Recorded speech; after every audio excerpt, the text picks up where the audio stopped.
Brayden Knox didn't expect to be on a stranger's roof in the middle of a thunderstorm. But when your 6-year-old asks why water's coming through her ceiling, you learn to fix things fast, even if it means climbing someone else's house at midnight. He tightened the last tarp strap with frozen fingers, rain soaking through his flannel shirt and jeans. His truck's headlights shone on the cracked shingles of the house next door, a 2-story craftsman that didn't look like anyone had lived in it for months, but someone was definitely home now. A woman had opened the door 10 minutes ago, barefoot in the storm, eyes wide, wrapped in nothing but a gray hoodie and pajama shorts. "You're gonna fall," she yelled from the porch, one hand shielding her face from the rain. "I'll fall when I'm done," Brayden called back, gritting his teeth as he adjusted the tarp one last time. "You had water pouring down your gutter line. If it keeps coming in like that, your whole ceiling's gonna cave." The woman blinked, stunned. "You're fixing my roof." "Trying to." "You got a ladder, I got duct tape. That's kind of how this works." He finally climbed down, soaked to the bone. For a second, she just stared at him, like she couldn't figure out what to do with this dripping, mud-covered stranger standing in front of her porch. "I'm Violet," she said, brushing wet hair out of her face. "Violet North. Brayden, I live over there," he said, jerking his thumb toward the house behind him. "That window with the plastic taped over it. Yeah, that's mine." Violet's eyes flicked to the run-down house, then back to him. "You have a daughter, right?" "Yeah, Savannah." He gave a tired chuckle. "She's the reason I noticed. She thought the storm sounded like monsters. I was trying to show her the rain wasn't scary, and then I saw your gutter basically exploding." Violet hesitated, then stepped aside. "You should come in, you're soaked." He hesitated. He never walked into someone's house unless invited twice. But she looked serious, and the thunder cracked again above them. Inside, the house was warm, lit by soft yellow lamps. It smelled like cinnamon and rain. Violet handed him a towel and disappeared into the kitchen. "Hot tea okay?" she called. "Yeah, thanks." He dried off, glancing around. The furniture was minimal. A couch, a coffee table, nothing too fancy, but everything looked expensive, subtle expensive. Like the cashmere throw on the armrest and the sleek black espresso machine humming on the counter, Violet came back with 2 mugs and handed him one. "You didn't have to do that, you know." "I didn't even hear the storm until the water started dripping on the floor." Brayden shrugged, wrapping his hands around the tea. "It's nothing. I do side work in construction. Used to anyway. I know what water damage can do." She looked at him over the rim of her mug. "Where do you work now?" "Warehouse. Nights. Pays the bills, mostly. I pick up odd jobs when I can." He smiled, but it didn't quite reach his eyes. "Single dad life." Violet's expression softened. "That's a lot." "It is what it is," he said, then quickly added, "Sorry, I didn't mean to unload. I just didn't want your whole roof caving in." She stared at him for a second, then said, "Thank you, really, I don't know how to repay you." Brayden stood. "You don't have to, just maybe get that roof looked at soon. If you want, I can stop by tomorrow and patch it better in daylight." "You do that?" she asked, surprised. "Sure, I'll bring Savannah too if you don't mind. She's off school tomorrow." Violet smiled, and for a second, something flickered in her eyes, something warm. "I'd like that." The next morning, Savannah tugged on Brayden's hand as they crossed the driveway. "Is she rich?" Savannah whispered, looking at the house. Brayden laughed. "What makes you think that?" "She has one of those fancy robot vacuums. And her teacups match." Violet opened the door before he could answer, dressed in jeans and a soft cream sweater. Her hair was tied back, and she looked like she belonged on a magazine cover, not in this sleepy street outside Portland. "Hi, Savannah," she said with a smile. Savannah beamed. "Hi. I brought my sketchbook." Violet knelt down. "I'd love to see it. Want to sit by the fire while your dad looks at the roof." Brayden raised an eyebrow. "You sure?" "She'll be fine. I used to teach art therapy." That made him pause. "Really?" "Yeah, before I moved here." She stood, brushing invisible lint from her jeans. "Go on, patch my poor roof again." He did. This time with better tools and daylight and less rain. By the time he came back down, Violet and Savannah were laughing about something involving jelly beans and a lopsided dog drawing.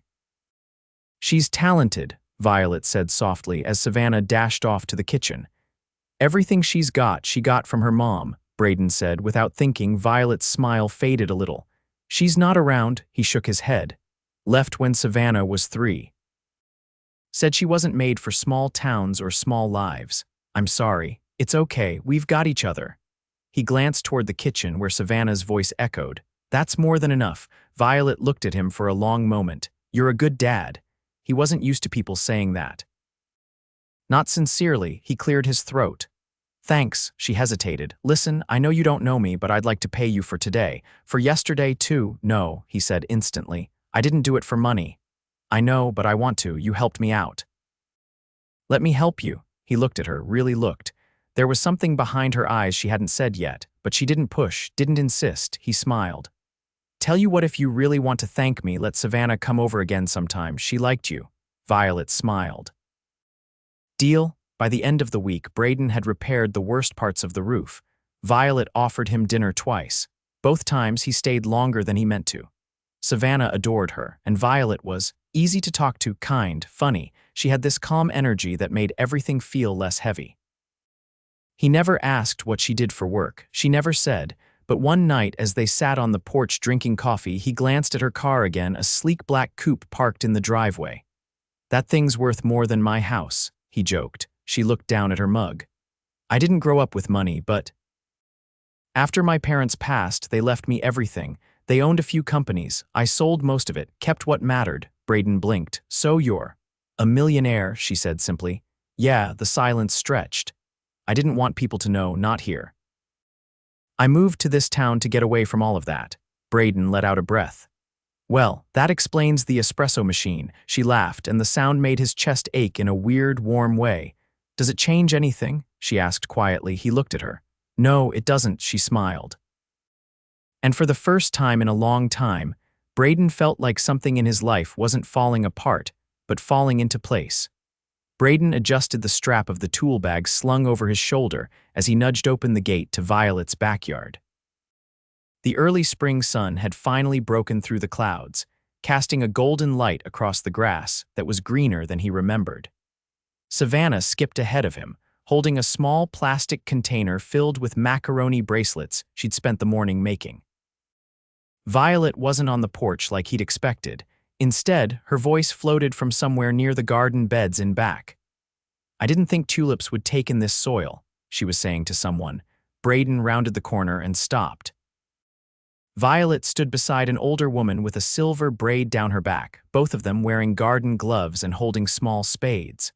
The woman looked up first, curiosity sharpening into recognition. You must be Brayden, she said, brushing dirt from her hands. Violet looked over her shoulder and smiled. This is my Aunt Helen. She came up from Sonoma to visit for a few days. Savannah immediately offered the container of bracelets. I made these for Violet. You can have one too if you want. Helen chuckled, crouching to examine the colorful beads. I'd be honored. Violet pulled off her gloves and gestured toward the porch. I was going to make lemonade. You want to sit for a minute? Brayden followed them to the steps, wiping his hands on his jeans as he sat. The scent of lemon and lavender drifted from the open back door. Helen leaned back in the chair with the ease of someone who didn't rush anything. I've been trying to convince Violet to come back to California. She's got a house waiting for her, a studio space, everything she needs. Violet gave her a dry look. It's not about what I need. Brayden glanced between them. You're thinking of leaving? I'm not, Violet said quickly. She just worries. Helen shrugged. She's out here in the middle of nowhere with no one but a stubborn 6-year-old and a man who climbs roofs in thunderstorms. Savannah, who had been drawing on the porch rail with chalk, looked up. He's not stubborn, he's brave. Helen smiled. Point taken. Brayden cleared his throat. I didn't mean to interrupt anything. Just wanted to drop off the spare shingle samples I picked up. Figured you'd want to pick the color yourself. Violet took the folder from him, flipping through the options. These are nicer than I expected. They're discounted. A friend of mine runs a materials yard over in Hillsboro. He owed me a favor. Helen raised an eyebrow. You're resourceful. Brayden didn't respond to that. He stood. We'll get out of your way. I've got to be at work by 3 anyway. Violet straightened. Wait. Can I talk to you for a second? He followed her a few steps down the side of the porch, away from Helen and Savannah. Her voice dropped. I'm sorry about that. She means well, but she's not great at boundaries. You don't owe me an apology, he said. I know this place feels small. And I know my life's been complicated, but I'm not leaving, not unless I have a reason to. Brayden studied her for a moment. You don't have to explain anything to me. Her expression shifted, and for a moment it looked like she might say something else. Instead, she nodded. He turned to go, but her voice stopped him again. Do you want to go to the spring fair tomorrow? He blinked. The one at the fairgrounds? I thought Savannah might like it, and I heard they're doing a fireworks show. He hesitated. We've never gone. I couldn't afford the tickets last year. They're free this time. The town council sponsored it. He glanced back toward Savannah. She was now trying to braid Helen's hair while explaining the plot of a cartoon in elaborate detail. Yeah, he said. Okay. We'll come. The next night, the fairgrounds were lit with string lights, and the smell of kettle corn and barbecue hung heavy in the air. Savannah darted between booths with sticky fingers and wide eyes, every stuffed animal prize just out of reach. Brayden trailed behind Violet, who wore a denim jacket and a pair of white sneakers that somehow hadn't picked up a speck of dirt despite the gravel paths. You sure you're comfortable here? He asked as Savannah tugged him toward the carousel. Violet glanced around. Why wouldn't I be? He shrugged. Doesn't seem like your usual crowd. I don't have a usual crowd anymore, she said. He took that in. You miss it. The big cities, the dinner parties. She looked toward the Ferris wheel, its lights blinking slowly against the darkening sky. I miss being invisible. In those places, no one cared who I was. Here, people notice when you don't show up to Sunday market. Is that a bad thing? She shook her head. It's just different. They stood in silence for a moment, watching Savannah ride the carousel. Violet nudged his arm. Want to do something reckless? Brayden raised an eyebrow. Like what? Pie-eating contest, he laughed. You're kidding. Nope, it starts in 5 minutes. Winner gets a gift basket from the bakery. I'm not sure I want to win that much sugar. Then let me win. You think you can beat me? I know I can. They ended up side by side at the folding table, paper bibs tied around their necks. The announcer shouted the countdown, and Brayden barely kept up as Violet demolished the first 2 pies with terrifying efficiency. In the end, she won by half a crust, arms raised in victory as confetti cannons popped. Savannah screamed with delight and ran up to hug her. Brayden wiped his mouth with the back of his hand. I feel like I just swallowed a bakery. You did, she replied, beaming, and I still beat you. As they walked back to the parking lot, Savannah asleep in Brayden's arms, Violet slowed beside him. Thank you for coming. I should be thanking you. I haven't seen her that happy in months. You should see yourself, she said softly. You let people believe you're just surviving, but you're more than that. He glanced sideways. You always say stuff like that, only when I mean it. The fireworks cracked overhead, brilliant bursts of gold and blue lighting up the sky. Violet looked up, her face bathed in color. He wanted to kiss her then. The thought hit him like a punch. Not just because she was beautiful, or because she'd somehow become important over a handful of days, but because she made his life feel like more than just a series of problems to fix. He didn't. Not yet. But the way she looked at him when the last firework faded told him she'd felt it too. Brayden leaned against the doorframe of the hardware store, a clipboard in one hand and a pencil behind his ear. The morning sunlight streaked through the dusty windows, casting long shadows across the floor. He checked the stock list for the 3rd time, mentally calculating what he could afford this week and what he'd have to push back again. His phone buzzed in his coat pocket, and he pulled it out, glancing at the screen. Unknown number. Before he could decide whether to answer, a shadow passed across the front windows. He looked up just as the door creaked open. Violet stood there, holding a canvas tote bag and wearing a navy trench coat that somehow made her look like she belonged in a different city entirely. Behind her, the sky was overcast, a faint chill riding the breeze. I brought muffins, she said, holding up the bag. Brayden blinked. You tracked me down to bring me breakfast. You mentioned you worked Saturdays here, she said, stepping inside. I figured you wouldn't have time to eat. Did I overstep? He set the clipboard down. Not even a little. She followed him to the counter, placing the bag down and pulling out a container. They're not homemade. There's a bakery in Junction that does these ridiculous lemon poppy ones. I may have bought too many. He opened the lid, the scent hitting him immediately. I haven't had lemon poppy anything since high school. These are amazing. I'm glad you're not allergic, he laughed. If I was, I'd still eat them and just hope for the best. She leaned her elbows on the counter, watching him. Is it always this quiet in here? Depends on the hour. Right now, it's just me and the shelves waiting to be restocked. My boss is at a supplier's meeting in Salem, so I'm holding the fort. Violet hesitated, then straightened. I wanted to ask you something. He looked up from the muffin. Go ahead. I need help with something at the house, not the roof, something inside. The ceilings in the back room have these old wooden beams that look like they might be original to the house. One of them's sagging a little. Before I bring in a contractor, I wanted your opinion. You sure you want my opinion? He asked, brushing crumbs off his hands. I'm not certified or anything. I trust your eye more than someone I find online, she said. If you have time after work, I'd appreciate it. He nodded. I'll bring Savannah. She's with a neighbor until I'm off. I was hoping you would. Later that evening, Violet opened the back door as Brayden stepped inside, Savannah trailing behind him with a lollipop in her hand. The back room was dim, the only light coming from a narrow window near the ceiling. A thin crack ran along the plaster near one of the beams. Brayden walked slowly beneath it, running a hand along the wood. It's not load-bearing, probably decorative, but it's definitely shifted. Can it be fixed? Yeah, it needs reinforcement from above.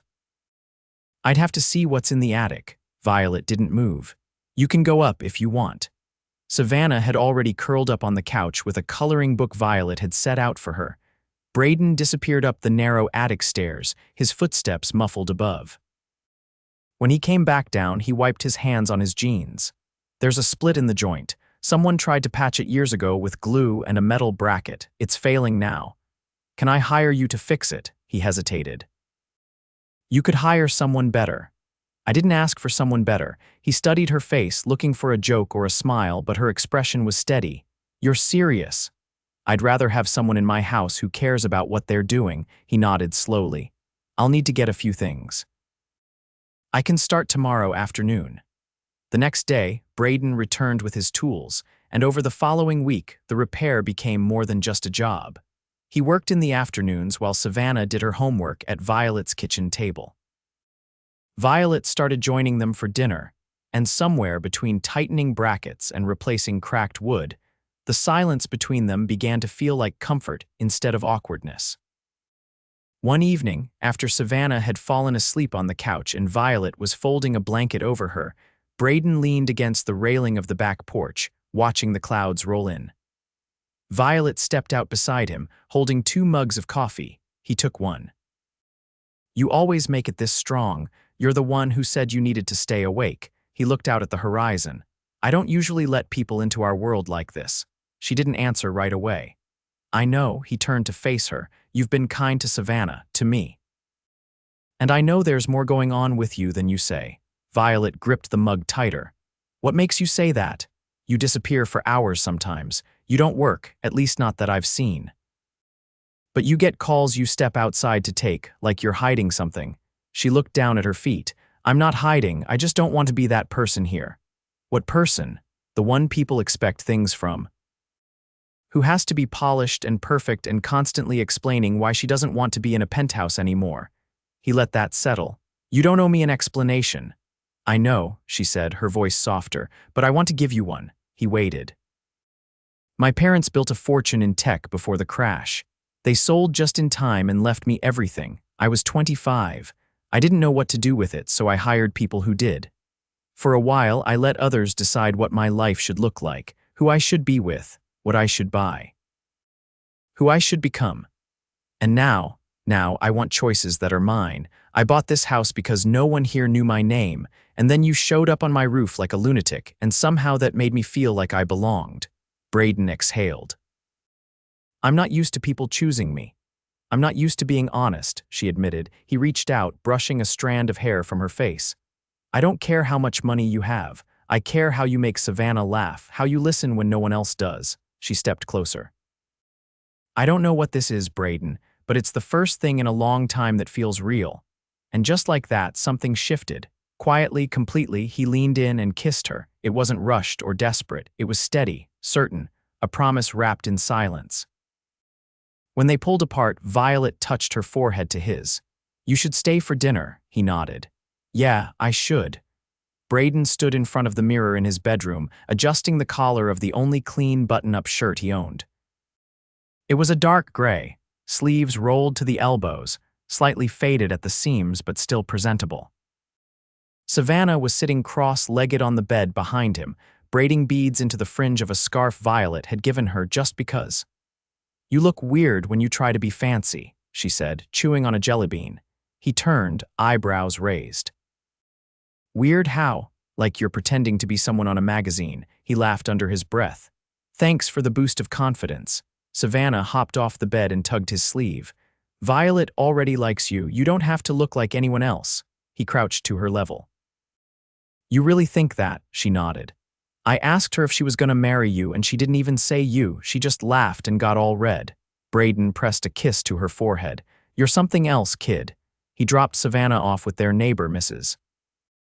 Altman, who'd agreed to host a movie night with popcorn and gummy bears. The old woman waved him off with a knowing look as he stepped back into his truck and pulled away. When he arrived at Violet's house, the porch lights were glowing soft amber, and the scent of rosemary and something roasted drifted through the open windows. He knocked once, then stepped back. Violet opened the door in a forest blue dress that brushed her knees and hugged her waist. Her hair was swept into a loose knot, and she wore small silver earrings he hadn't seen before. "I thought we agreed on casual," he said, watching her with a slow grin. "I am casual," she said, stepping aside to let him in. "This is as close as I get." The living room had been rearranged. A small table stood by the fireplace, set for two with linen napkins and crystal water glasses. A single candle flickered between two plates of something that smelled incredible. "You made dinner?" he asked, stepping closer. "I did," she said, picking up a bottle of wine from the sideboard. "Don't sound so surprised. I just figured someone like you probably has a personal chef stashed in the pantry." She poured 2 glasses and handed one to him. "I learned to cook when I stopped hiring people to do things I should know how to do for myself." He took a sip and raised an eyebrow.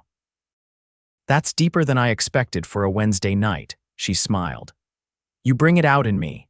They sat, and the food was even better than it smelled: a rosemary chicken over wild rice, roasted squash, and some kind of citrus glaze that made him want to lick the plate. Violet watched him eat with a quiet kind of pride. After dinner, they moved to the couch. She tucked her legs under her and turned toward him, the fire casting shadows across her cheekbones. "I've been thinking," she said, "about staying here for good." Brayden set his glass down. "You weren't already." "I was still halfway out the door in my mind," she admitted. "Part of me kept thinking I'd wake up and this would all feel like a detour, but it doesn't." He studied her face. "What changed? You did. Savannah did. This whole place did." He hesitated, then said, "I've been offered a promotion at the warehouse, floor manager. It comes with benefits for her, better hours, not much more pay, but it's something." "That's good news." "It is. But I also got a call from one of my old contacts in construction. They're starting a new residential development in Eugene. They want me on the team, full-time, real money. I'd be gone before sunrise and back after dark." He didn't have to explain the rest. Violet's face didn't falter. "And you're thinking of taking it?" "I don't know."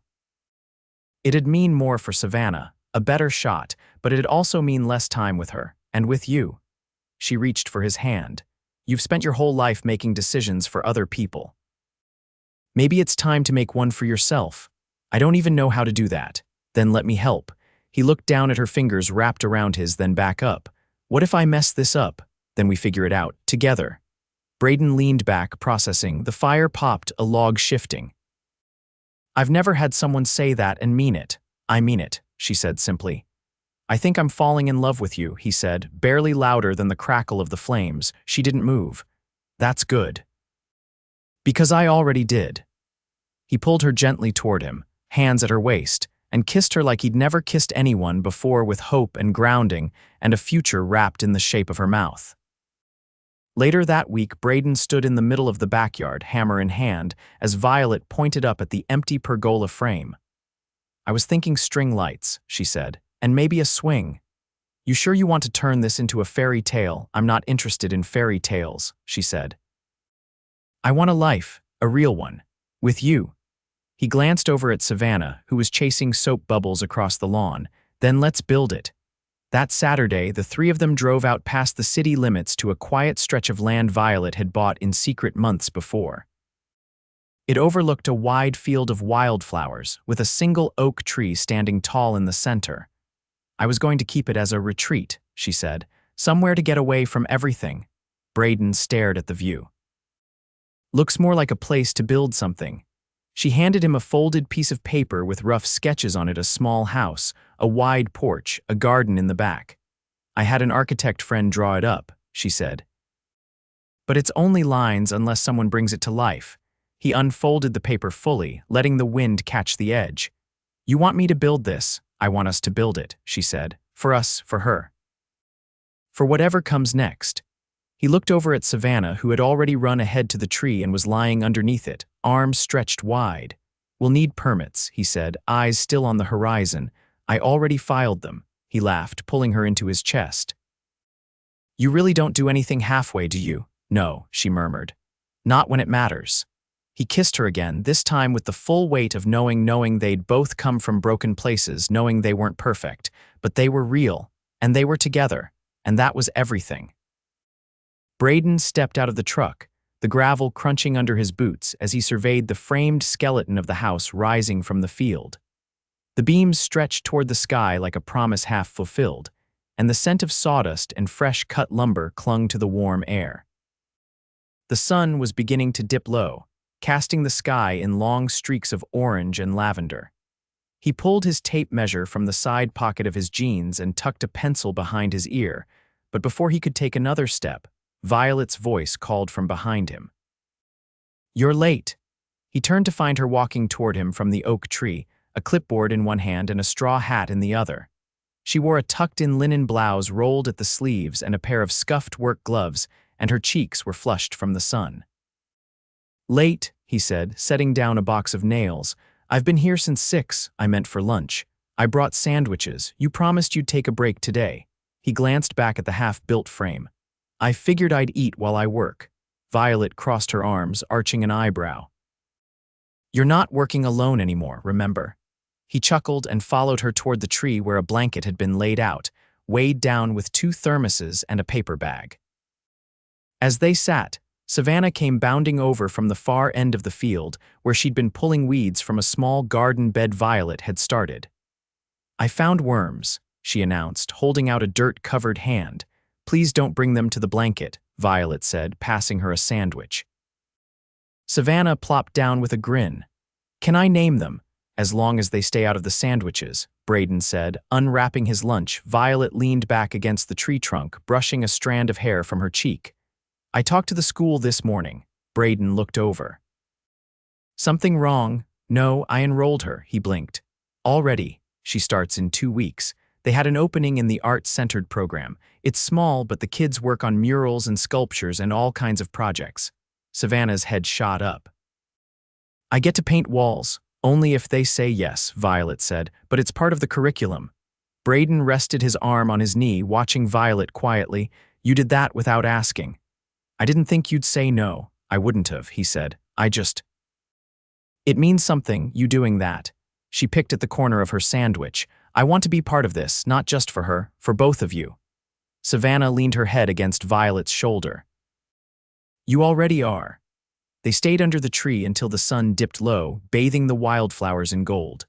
Brayden helped Violet pack up, tucking the leftover thermoses into the tote bag. As they walked back toward the house frame, Violet pulled him aside.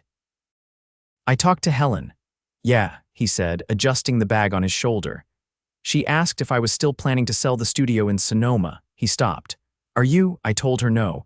Brayden raised an eyebrow. You sure you're ready to let that go? I'm not letting it go, she said. I'm trading it for something better. The wind tugged at her shirt as she stepped closer. I thought building a life meant curating it, picking the right house, the right car, the right circle, but that was just performance. This, she gestured toward the field, the house, Savannah running ahead in the dusk. This is the first thing that's ever felt like mine. Brayden brushed his hand along her jaw. Then let's finish building it. She pressed her forehead to his and whispered, together. 3 months later, the house stood finished.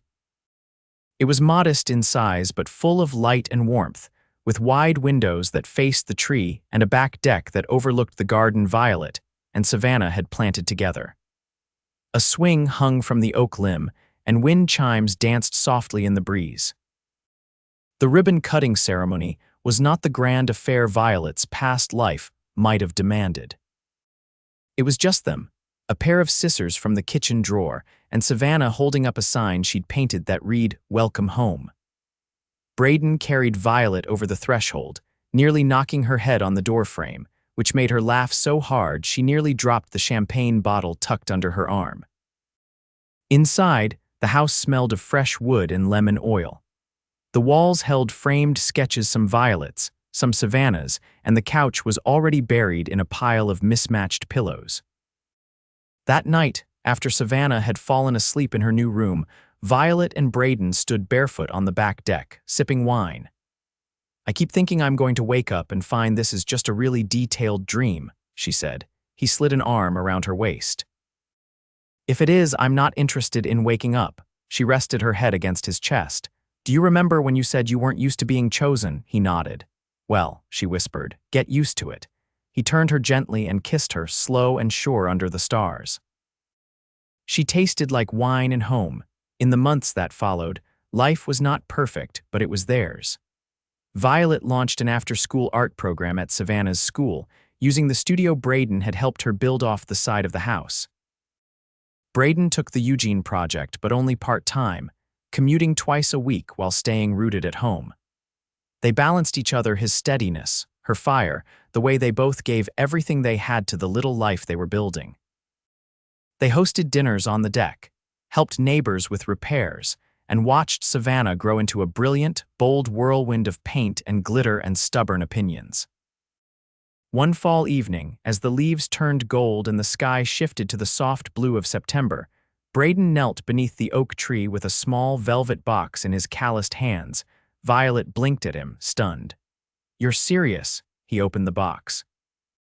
Inside was a ring with a carved wooden band inlaid with a single oval diamond set like a drop of rain in the center. "I told you once I wasn't used to people choosing me," he said. "But I choose you. Every single day." Tears welled in her eyes, and she nodded before her voice could find words.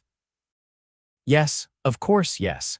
He stood and kissed her, and Savannah burst from the back door with a confetti cannon she'd hidden behind the porch swing. "You said no surprises," Violet said between laughs as the air filled with glitter and paper stars. "I lied," Brayden said, scooping her into his arms. She didn't mind. Later that night, with the fire crackling in the hearth and the sound of wind brushing against the windows, Violet curled against him on the couch beneath a single shared blanket. "I never wanted a fairy tale," she murmured. "You didn't get one," he said, brushing her hair back. "You got something better." She smiled and kissed his chest as his arms wrapped tighter around her. They had no castle, no crown, no kingdom, but they had each other. And that was everything.